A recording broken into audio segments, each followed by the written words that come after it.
Hi guys! So, ayan, magkwentuhan tayo ha. So, alam niyo yung experience ko.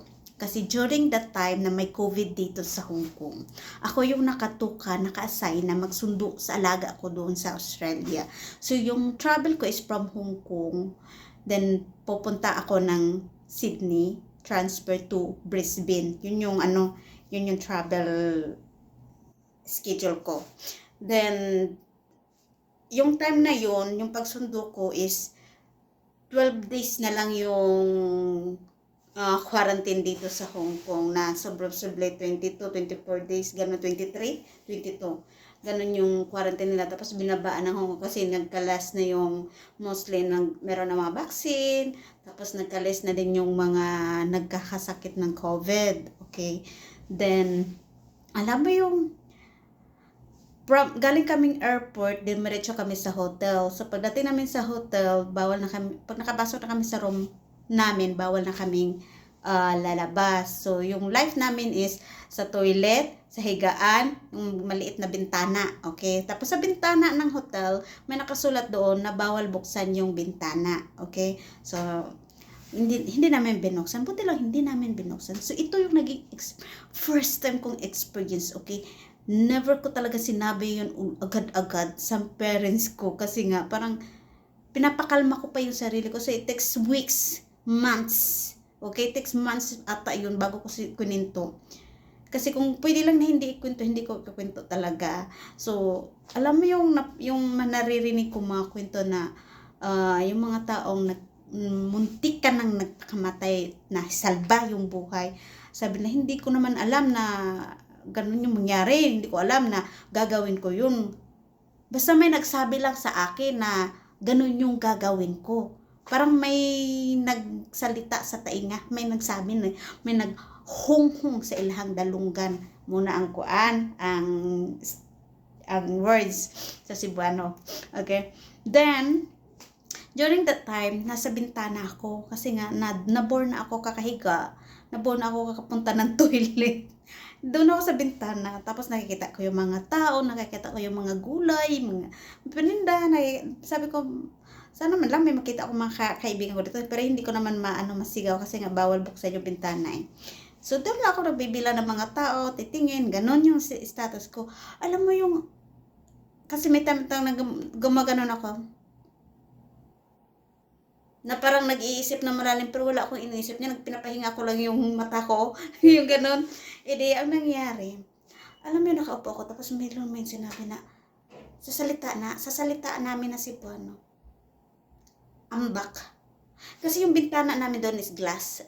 Mostly mga bintana sa Hong Kong is glass, nakikita niyo glass yan. So, sa hotel yun, glass. Sabi pa naman doon, may nagsalita sa tayo, ambak, tumalon ka.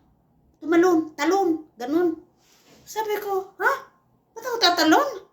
Wala namang dahilan para ako tumalon. Parang iba na yung pakiramdam ko. Kasi parang iba yung pakiramdam ko talaga nun. Kaya ginawa ko, tumahimik ako kasi may alaga ako eh. Ayaw kong takutin yung alaga ko. Tumahimik ako. Pumunta ako doon sa bed ko, sa higaan ko.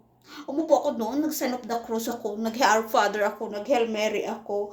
Tapos inisip ko talaga, sabi ko, bakit kaya may ganun? Bakit ako nakarinig ng ganun?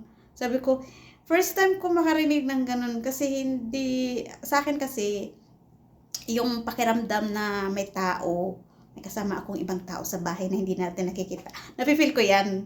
And then, marami akong nakikita, okay? Marami akong nakikita na iba, nakakaiba.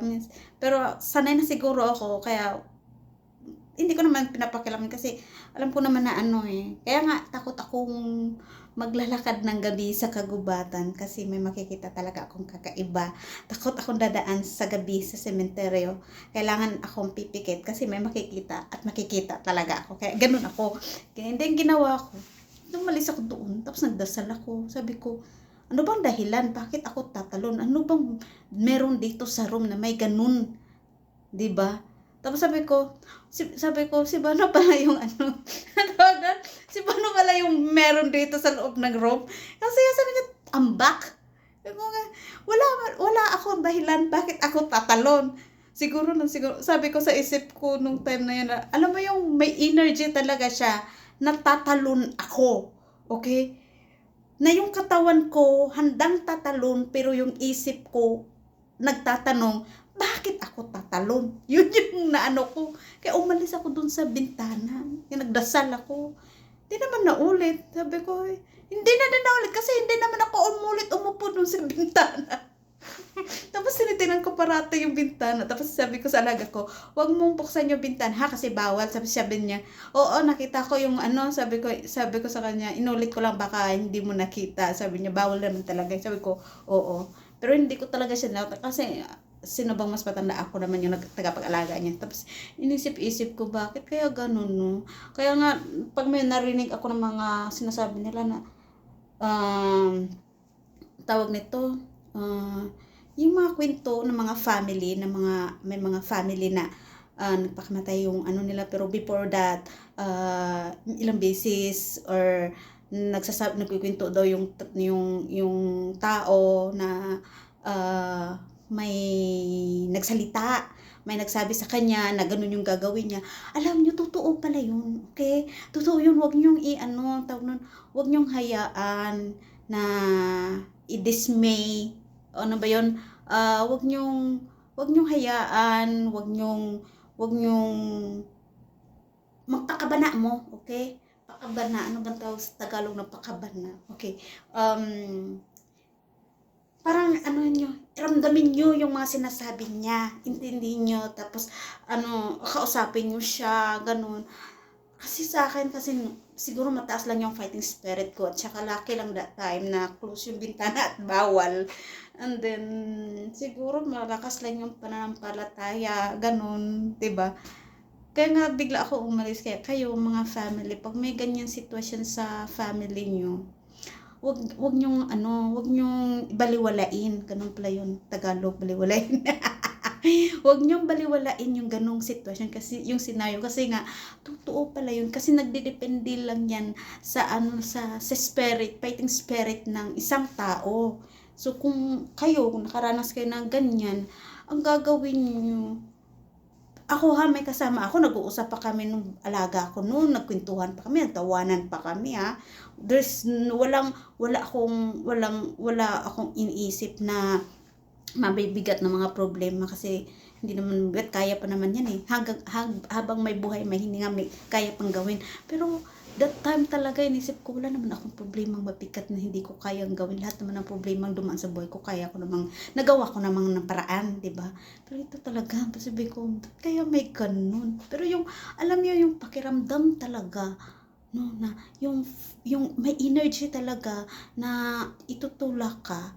May first energy na gusto ng katawan mo. Okay? Kailangan lang talaga ng palakasan ng isip yan at damdamin, pananampalataya din. So kayo guys,